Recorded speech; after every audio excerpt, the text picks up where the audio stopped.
the forgotten name, the story of Alkebulan, now Africa, the motherland.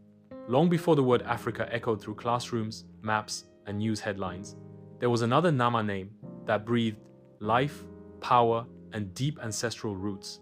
That name was Alkebulan.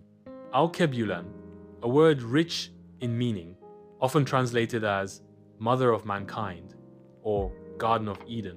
It was the name once spoken by ancient civilizations, Arabic scholars, and indigenous people who walked the lands we now call Africa.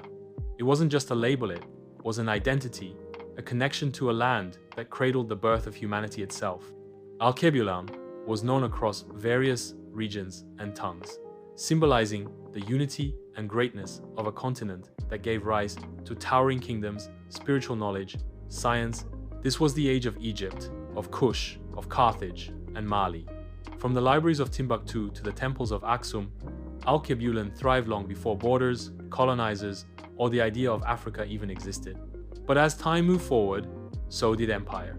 In the 12th century BCE, the Roman Empire set its eyes on North Africa. After defeating the powerful Carthaginian Empire in what history remembers as the Punic Wars, the Romans took control of the region. They called their new territory Africa Terra, meaning Land of the Afri, named after a local Berber tribe in what is now Tunisia. It's important to understand, at first, the name Africa didn't represent the whole continent. It was just a small piece of Itone Roman province. But history has a way of magnifying what power touches. As Roman influence spread, so too did the name.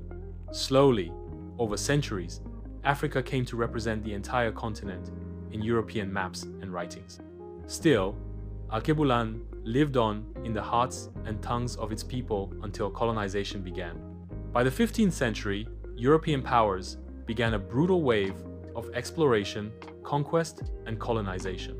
With this came the erasure of indigenous cultures, traditions, and yes names. Maps were redrawn, countries and rivers were renamed, and the name Alkebulan, it faded from Western consciousness, replaced fully by the word Africa, a name never chosen by its people. Why? Because naming is power. To name something is to claim it. To rename it is to rewrite its story. But stories, especially true ones, have a way of surviving.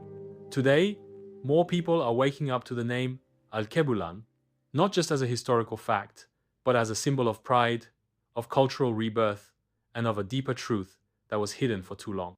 In classrooms, in communities, in conversations, the name is being spoken again. Alkebulan.